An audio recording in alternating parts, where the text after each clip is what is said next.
अरे नेहरू जी चले गए, नेहरू जी को जो करना था वो कर गए, और नेहरू जी ने जो देश के लिए किया वो देश के लोगों को याद है। आप बताइए कि आप क्या किए हैं। ऑलरेडी जिस देश में 5 लाख लोग हर साल इंजीनियरिंग कर रहे हो, वहां पे प्रधानमंत्री के स्कीम लेकर के आते हैं, स्किल इंडिया। हम इंडिया को स्किल दिलाएंगे। अरे महाराज, इंडिया के पास ऑलरेडी बहुत स्किल है, स्किल ले लेके हम लोग बैठे हुए हैं। आप ये बताइए कि आप इंडिया को जॉब कब दिलाएंगे, आप नौकरियां कब दिलाएंगे। तो 20 साल में बिहार को गोल्डन नहीं बनाए और 5 साल और मांग रहे हैं गोवा के चुनाव में कि गोवा को गोल्डन बना देंगे। झूठ कोई इनसे बोलना सीखे, झूठ बोलने में ये माहिर हैं। सही बोले प्रधानमंत्री जी, आप सचमुच प्रधानमंत्री और मुख्यमंत्री की सरकार नहीं चला रहे हैं, आप अपनी मित्रों की ही सरकार चला रहे हैं। देश का नाम लेते हैं और दोस्तों देश की संपत्ति बेचते हैं। उनको कह दीजिए हमको जिसको वोट देना है देंगे, और यहाँ विकास हो रहा था, विकास होगा। पैसा तुम्हारे बाप का नहीं, हमारे टैक्स का पैसा है। विकास का प्रोजेक्ट किसी भी हाल में हम रुकने नहीं देंगे। तुम चाहते बड़े करो, मुझे बस, मैं जितनी देर आकर के स्टेज पे बैठा हूं, मैंने इतनी ही कोंकणी सीखी है। अभी हमसे पहले जो हमारे गोवा फॉरवर्ड पार्टी के लीडर हैं वो बात कर रहे थे, तो उन्होंने जब अपनी स्पीच खत्म की तो वो जो लास्ट लाइन था वो मैं सीख लिया, और इससे ज्यादा कोंकणी मुझे नहीं आती है। इसीलिए मैं आप सबसे विनती करके हिंदी में बोलने की इजाजत चाहता हूं। बहुत बहुत शुक्रिया, बहुत बहुत धन्यवाद। साथियों, मेरी आवाज जहां तक पहुंच रही है, मैं सभी आदरणीय बुजुर्गों का, माताओं बहनों का, नौजवान दोस्तों का, दुकान चलाने वाले, होटल चलाने वाले, खेती करने वाले, नौकरी करने वाले, मेहनत मजदूरी करके अपने परिवार का भरण पोषण करने वाले तमाम गोयंकर का, गोवा के सभी निवासियों का, फोंडा के सभी निवासियों का क्रांतिकारी इस्तकबाल करता हूं, आपका हार्दिक अभिनंदन करता हूं। मैं बोलने से पहले ही इसलिए इजाजत मांग लिया कि जबरदस्ती टेलीप्रॉम्प्टर तो है नहीं हमारे पास प्रधानमंत्री के जैसा, और गलत कोंकणी बोलने से अच्छा है कि अपनी ही भाषा में बात की जाए। लेकिन इसका यह कतई मतलब नहीं है कि मैं बिहार से, बेगूसराय से चल करके आपके बीच आया हूं, मैं अपनी मातृभाषा आपके ऊपर नहीं थोपना चाहता हूं।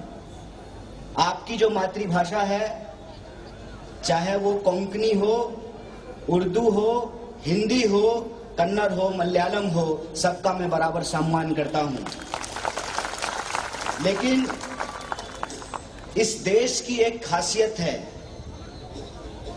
यह देश एक ऐसा बगीचा है जिसमें सिर्फ एक रंग के फूल नहीं हैं, इसमें हर रंग के फूल हैं। इस देश में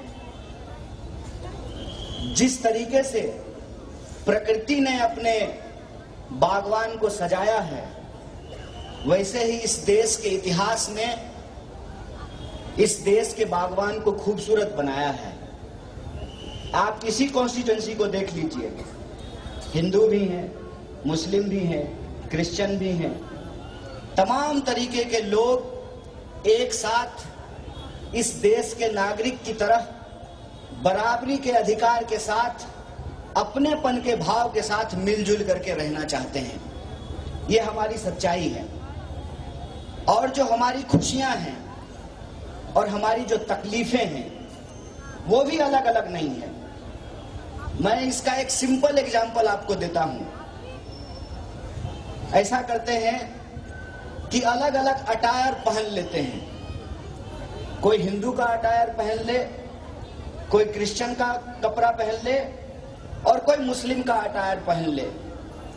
बगल में पेट्रोल पंप है हिंदुस्तान पेट्रोलियम का, एकदम बगल में। वहां पर जाते हैं अपनी अपनी स्कूटी लेकर के और ये देखते हैं कि हमारे कपड़ों को देख करके पेट्रोल पंप वाला पेट्रोल का अलग अलग दाम लेता है कि नहीं लेता है। कहते हैं ना, एक कहावत है, हाथ कंगन को आरसी क्या, पढ़े लिखे को फारसी क्या। इसमें क्या दिक्कत है? हमारे जीवन की जो समस्याएं हैं जिससे हम रोज जूझते हैं वो है महंगाई। हमारे जीवन की समस्याएं हैं कि हमारे परिवार के नौजवानों को नौकरियां नहीं मिल रही है, वो है बेकारी। हमारे जीवन की समस्याएं हैं कि हम जिस भी काम धंधे में लगे हुए हैं, कोरोना के चलते, लॉकडाउन के चलते, गलत नोटबंदी के चलते, गलत जीएसटी के चलते आज वो कारोबार दम तोड़ रहा है। बहुत दूर तो नहीं है, आपके आसपास बहुत सारे बीचेज हैं। किसी भी सैक वाले से जाकर के पूछिए कि पिछले 2 साल में उनके साथ क्या हुआ है। जब थोड़ा सा धंधा चलना शुरू होता है तो प्रधानमंत्री का रात का 8 बजे वाला भाषण आ जाता है, भाइयों और बहनों, पता ही नहीं है कि ये इंसान इस बार क्या बंद कर देगा। ऐसी परिस्थिति में हमारे देश के जो लोग हैं, हम उनको नमस्कार भी कहते हैं, आदाब भी कहते हैं, गुड इवनिंग भी कहते हैं। मसला क्या है? मसला यह है कि हमारी अपनी एक पहचान है, वो अलग अलग हो सकती है, लेकिन वो पहचान हमने जानबूझ करके नहीं प्राप्त की है। वो पहचान हमको हमारे जन्म के साथ ही मिल जाता है। मान लीजिए मेरा नाम कन्हैया है, तो इसमें मेरा क्या है? क्या हमने जो है कहीं एप्लीकेशन दिया था क्या कि ऐसा कीजिए प्रभु कि मुझे बिहार में पैदा कीजिए और जो है हमें जो है कन्हैया नाम दिलवा दीजिए। जिस भी धर्म या भाषा के आप हों, जिस भी जाति या समुदाय के आप हों, उसमें आप पैदा हुए हैं और वो आपके हाथ में नहीं है। जो ही आप पैदा इस देश में होंगे, आपकी कोई ना कोई भाषा होगी, आपकी कोई ना कोई संस्कृति होगी, आपकी कोई ना कोई जाति होगी, आपका कोई ना कोई धर्म होगा। लेकिन लोकतंत्र के जिस महापर्व को हम सेलिब्रेट करते हैं, चुनाव चल रहा है। कल प्रधानमंत्री जी गोवा में झूठ बोलने के लिए आए थे, तो हमको उनका भाषण सुनकर के लगा कि झूठ ही बोलना है तो बिला वजह का जो है 8,500 करोड़ का रुपया का हवाई जहाज खरीदे, हजारों रुपया जो है खर्च करके गोवा आए, और गोवा आए तो 2 घंटे तक गोवा के लोग परेशान रहे। जिस मांडवी ब्रिज का वो जिक्र कर रहे थे, जिस न्यू जुआरी ब्रिज का वो जिक्र कर रहे थे, जो अभी बना नहीं है, गलती से स्कूटी लेके नहीं चल जाइएगा, गिर जाइएगा उसमें, अभी भी वो अधूरा ही है। जो वादे 2011 में किए गए थे वही वादे 2022 में भी किए जा रहे हैं, उसमें मैं बाद में बात करूंगा। तो हमको लगा कि प्रधानमंत्री जी झूठ ही बोलना है, गोवा का नहीं जाने की क्या जरूरत है। जैसे एएनआई को बुला करके इंटरव्यू दिए थे, दिल्ली में ही पीएमओ में बैठ करके झूठ बोल लेते भरदम। आजकल पार्लियामेंट में भी आप यही कर रहे हैं। मैं उस पूरे भाषण में एक जो सबसे इंटरेस्टिंग चीज है वो आपसे साझा करना चाहता हूं। मैंने अपने राज्य का नाम लिया, अपने जिले का नाम लिया। हमारा गोवा के इतिहास के साथ सच वाला, प्रधानमंत्री जी वाला नहीं, वो देश के किसी कोने में जाते हैं, अपना रिश्ता वहां से निकाल लेते हैं। मैं आपको सचमुच एक हिस्ट्री बताता हूं कि हमारे इलाके के नौजवान गोवा लिबरेशन मूवमेंट में शामिल होने के लिए आए थे, और ये जो साहब हैं ये एक बार झूठ बोलते बोलते ये बोल दिए कि प्रधानमंत्री हम भी शामिल हुए थे 7.5 साल की उम्र में।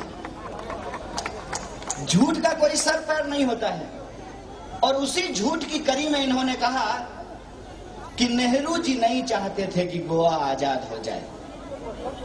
मैं आप सब लोगों से जानना चाहता हूं, आप गोवा के लोग हैं, अगर नेहरू जी नहीं चाहते थे कि गोवा आजाद हो जाए तो गोवा आजाद हुआ। गोवा आजाद होने के बाद यहां चुनाव हुआ। चुनाव जब हुआ, कांग्रेस जीती थी कि बीजेपी जीती थी? कांग्रेस ही जीती थी ना, मैं ठीक बोल रहा हूं?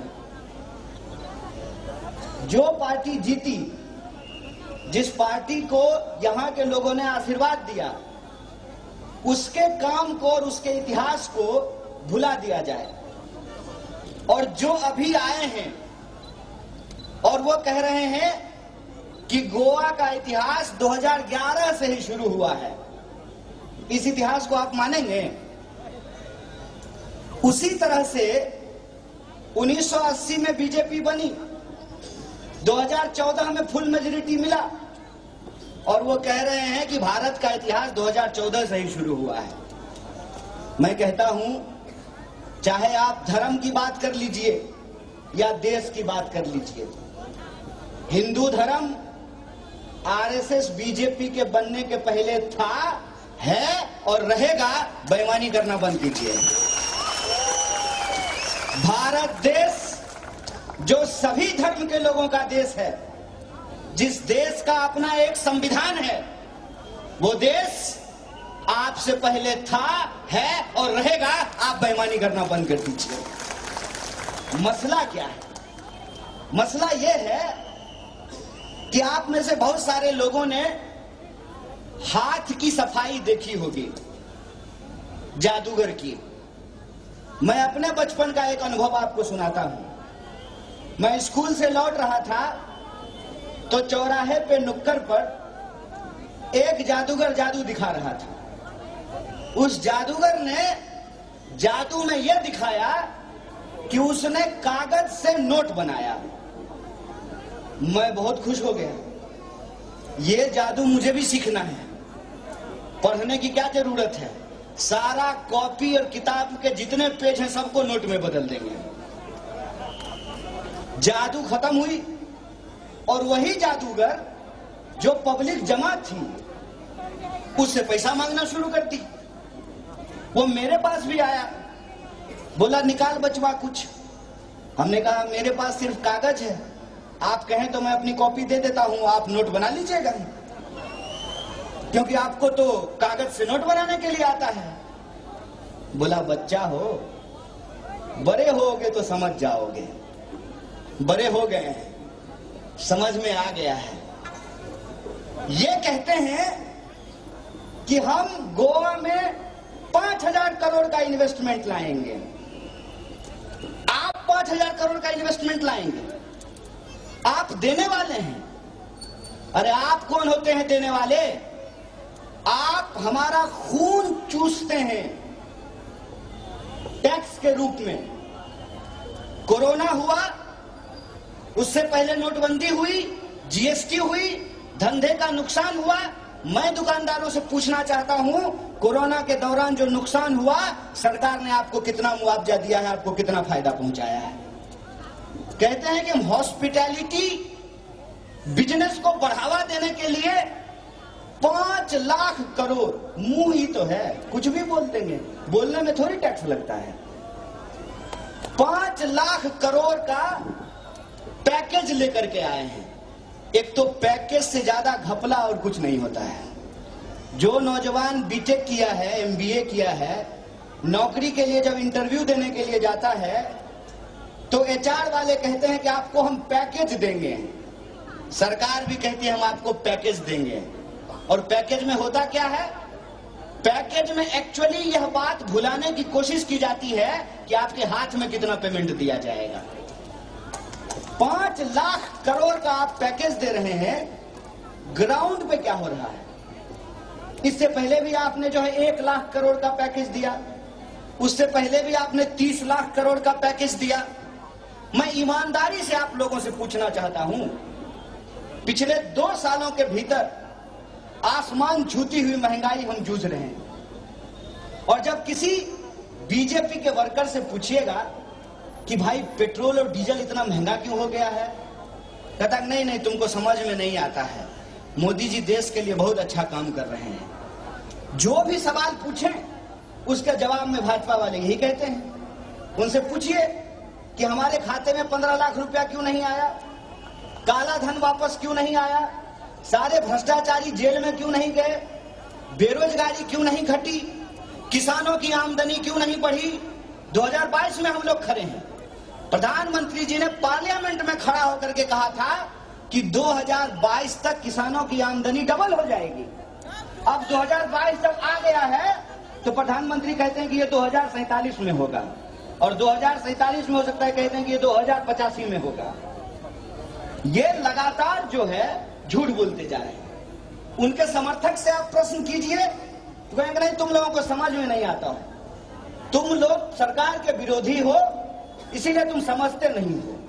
मेरी एक भाजपा समर्थक दोस्त है, हर सवाल के जवाब में जब वो कहती थी ना, हम बोले देखो बहन, हमको लगता है कि हम नहीं समझ पा रहे हैं, तुम खूब समझते हो, और मैं भगवान से दुआ मांगता हूं कि तुमको नरेंद्र मोदी जैसा पति मिल जाए।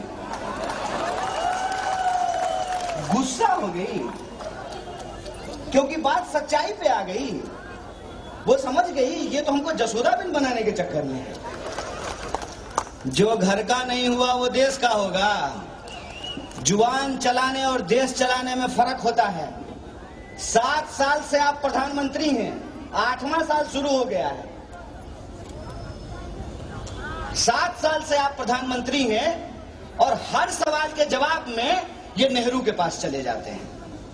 अरे नेहरू जी चले गए, नेहरू जी को जो करना था वो कर गए, और नेहरू जी ने जो देश के लिए किया वो देश के लोगों को याद है। आप बताइए कि आप क्या किए हैं। ये चाहते हैं कि देश के लोगों के जो बुनियादी सवाल हैं, रोजी रोटी, कपड़ा, मकान, शिक्षा, स्वास्थ्य, सड़क, बिजली, पानी, इस पे बात नहीं हो। जब भी चुनाव हो तो इसको ये जबरदस्ती धर्म पे ले जाने की कोशिश करते हैं। जब भी किसी भी राज्य में चुनाव हो तो आप देखिए कि ये अपने खरीदे हुए टीवी चैनल के माध्यम से कोई ना कोई विवाद खड़ा करके देश की जनता को गुमराह करने की कोशिश करते हैं। और जो वादा इन्होंने खुद किया था, ऐसा तो नहीं है ना कि बीजेपी का घोषणा पत्र नेहरू जी छपवा के बंटवा देते हैं, ऐसा तो नहीं है ना। भाजपा के लोग जो आपसे वोट मांगने के लिए आ रहे हैं तो उसका घोषणा पत्र तो बीजेपी ही छपवाई है ना, कहीं कांग्रेस के लोग तो नहीं छपवा करके बंटवा दिए हैं भाजपा के नाम से। प्रधानमंत्री जो भाषण देते हैं वो तो भाजपा ही लिख के देता होगा ना। ऐसा तो नहीं है कि प्रधानमंत्री का भाषण कांग्रेस वाले बदल देते हैं। प्रधानमंत्री अपने ही मुंह से बोले थे ना कि हर साल 2 करोड़ नौकरी देंगे, बोले थे कि नहीं बोले थे? आपके खाते में 15 लाख रुपया आएगा, किसानों की आमदनी दुगुनी की जाएगी, ये सब प्रधानमंत्री के शब्द हैं।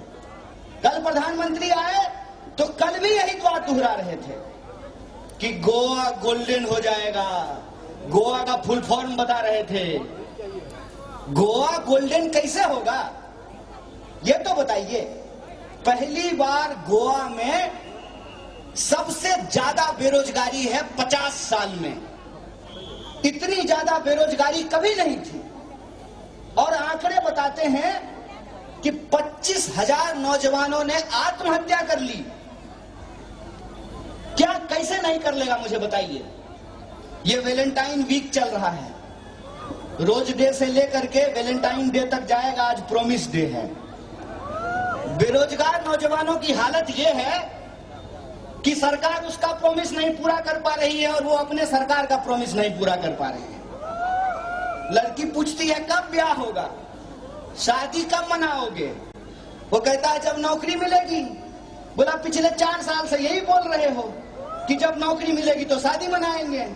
तो बोला पिछले 4 साल से वैकेंसी ही नहीं आ रही है, ना वैकेंसी आ रही है, ना नौकरी मिल रही है, ना शादी हो रही है। क्या वैलेंटाइन डे मनाएगा लोग? ये स्थिति है कि घर के अंदर एक लोग कमाने वाला है, 5 लोग 7 लोग खाने वाला है। ऐसा नहीं है कि वो पढ़ा लिखा नहीं है। मैं आपको एक आंकड़ा बताता हूं कि हर साल देश में 5 लाख लोग इंजीनियरिंग करते हैं, बीटेक करते हैं। ऑलरेडी जिस देश में 5 लाख लोग हर साल इंजीनियरिंग कर रहे हो, वहां पे प्रधानमंत्री के स्कीम लेकर के आते हैं, स्किल इंडिया। हम इंडिया को स्किल दिलाएंगे। अरे महाराज, इंडिया के पास ऑलरेडी बहुत स्किल है।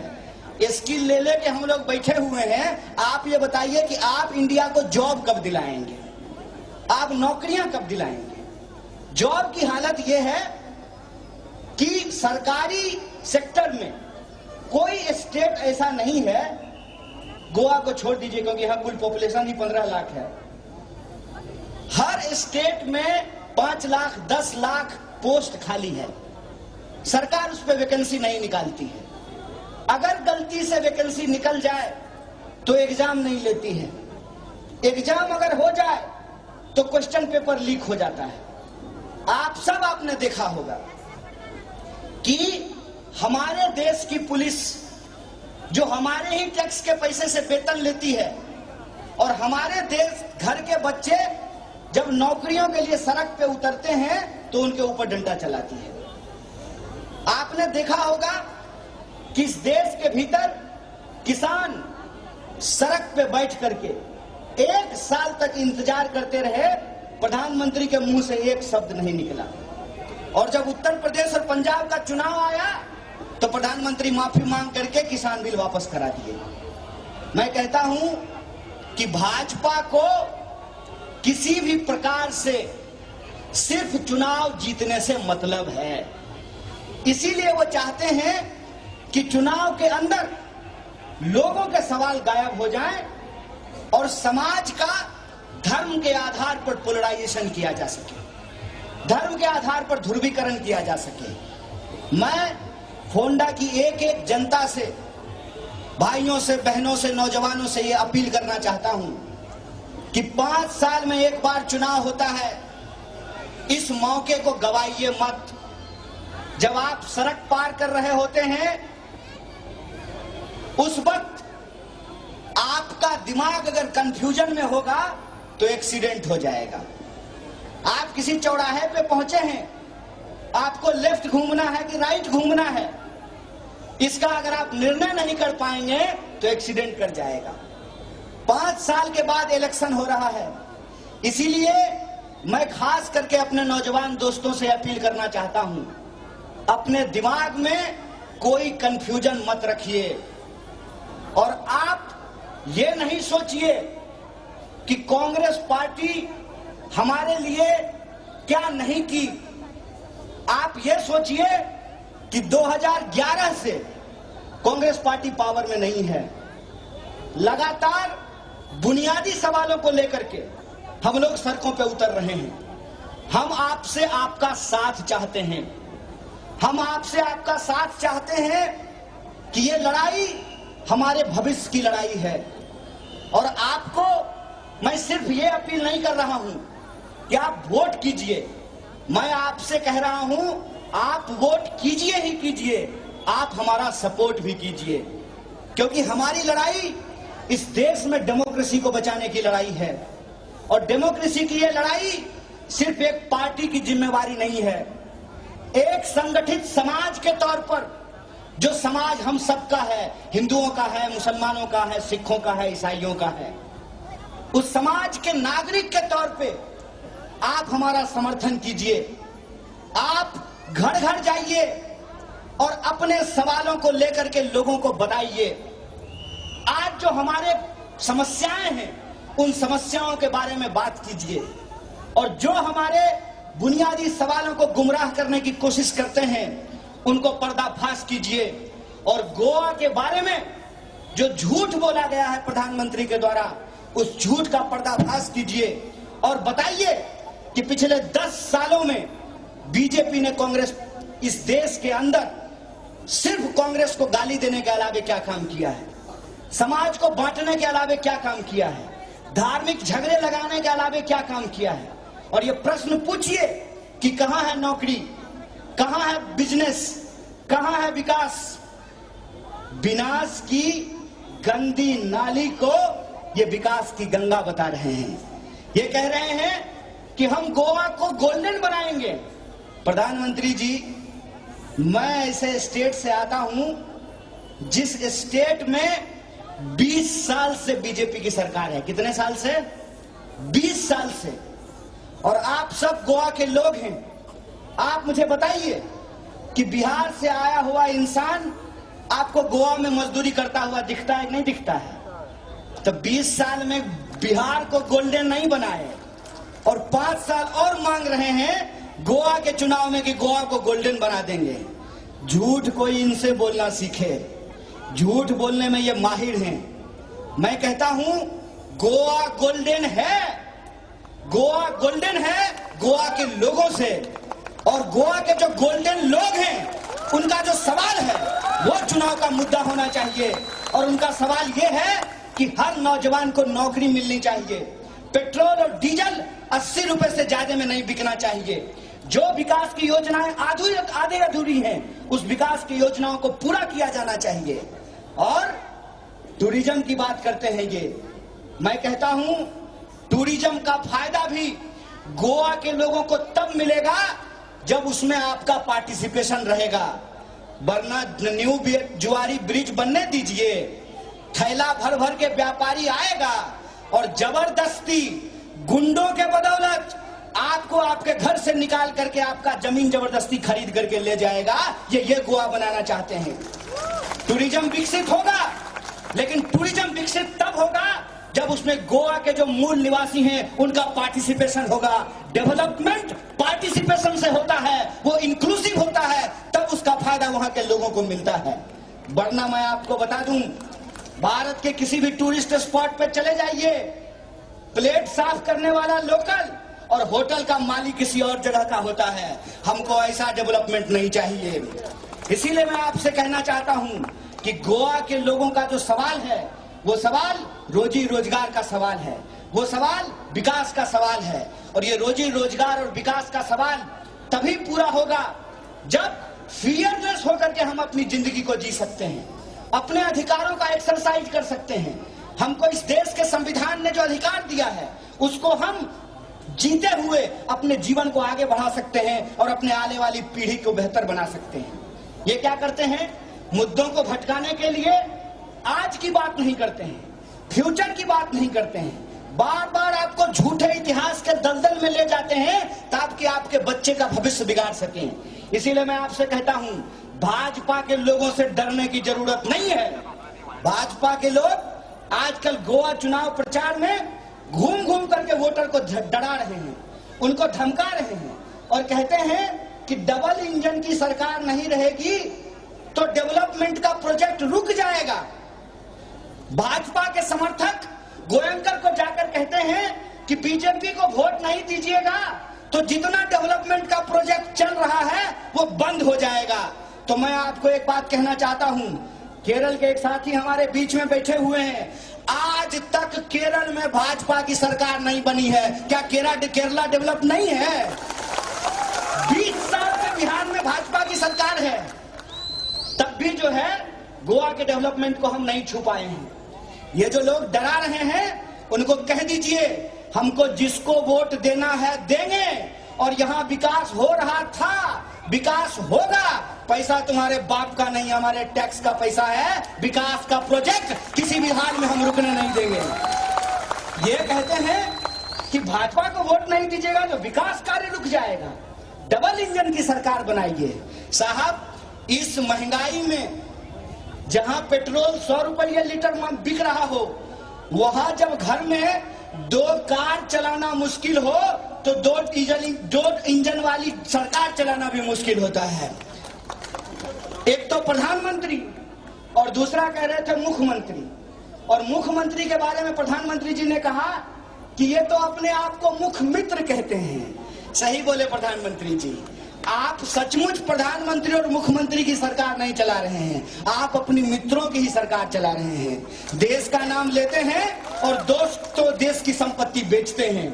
इसीलिए मैं गोवा के तमाम साथियों से आग्रह करना चाहता हूं कि कोई कंफ्यूजन नहीं रखना है। आर पार की लड़ाई है। पांचों राज्य में कांग्रेस भाजपा के मुकाबले में खड़ी है और ये लड़ाई सिर्फ हमारे लिए प्रधानमंत्री और मुख्यमंत्री बनने की लड़ाई नहीं है।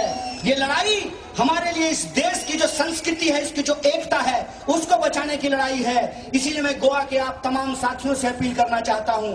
हमारे दो प्रत्याशी दोनों आसपास के कॉन्स्टिट्यूंसी के आपके बीच में मौजूद हैं। इनको एमएलए की तरह नहीं, कांग्रेस पार्टी के एक सिपाही की तरह वोट दीजिए। और एक बात कहता हूं कि जो कहते हैं कि कांग्रेस के एमएलए जीत करके भाग जाते हैं, देखिए ऐसा है ना कि जिनको भागना होता है ना वही भाग जाते हैं। जिनको आज देश बचाने के लिए लड़ना है वो एड़ी टिका करके कांग्रेस में टिके हुए हैं, और जो बाहर थे वो भी कांग्रेस में आ गए हैं, क्योंकि हम इस देश से प्यार करते हैं। हमारे लिए राजनीति का मतलब जनता के हक और अधिकार के लिए लड़ना होता है। और लड़ाई का जहां तक संदर्भ है तो मैं आखिरी बात बोलकर अपनी बात खत्म करना चाहता हूं कि जो कांग्रेस पार्टी इस देश की आजादी के लिए लड़ी थी, वही कांग्रेस पार्टी इस देश की आजादी को बचा सकती है। इसीलिए आप अपने जीवन में जब जो भी निर्णय लेते हैं तो आप अनुभव पे भरोसा करते हैं। आप उस टेलर के पास कपड़ा बनवाना चाहते हैं जो टेलर 50 साल से आपका कपड़ा बनवा रहा हो। आप उस वकील के पास अपना मुकदमा देना चाहते हैं जो 50 साल से केस लड़ रहा हो। आप उस डॉक्टर के पास दिखाना चाहते हैं जो 50 साल से आपके परिवार को देख रहा हो। आप अपने निर्णय को लेकर के अनुभव पे ध्यान देते हैं। अंग्रेजी में एक कहावत कही गई है, there is nothing before experience. Congress party को देश चलाने का अनुभव है, कांग्रेस पार्टी को गोवा चलाने का अनुभव है। आपने एक नए ड्राइवर के हाथ में गाड़ी देकर के देख लिया, ये न्यू जुआरी ब्रिज से उसको पानी में गिरा दिया है। इस नए ड्राइवर को सीट से हटाइए, एक्सपीरियंस देश के चलाने वाले जो कांग्रेस के सच्चे सिपाही हैं उनका समर्थन दीजिए। और एक आखिरी बात बोल करके कहते हैं, जाके पैर न फटे विवाई, वो का जाने पीड़ पड़ाई। जो औरत बच्चा पैदा करती है उसको पता होता है कि प्रसव की पीड़ा क्या होती है।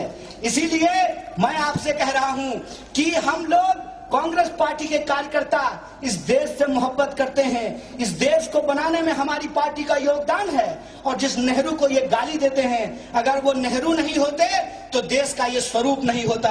आज उस स्वरूप को ये बिगाड़ना चाहते हैं कपड़ों के नाम पर, धर्म के नाम पर, मंदिर मस्जिद के नाम पर। ये देश को हम बिगड़ने नहीं देंगे। आप अपना समर्थन दीजिए। गोवा से एक संदेशा पूरे भारत को दीजिए कि भारत सबका था, है और सबका रहेगा। इसी आशा और विश्वास के साथ कि आपका समर्थन हमको मिलेगा, आप तमाम लोगों का शुक्रिया अदा करता हूं। शुक्रिया। इनकलाब जिंदाबाद, हमारी एकता जिंदाबाद, गोवा की जनता जिंदाबाद।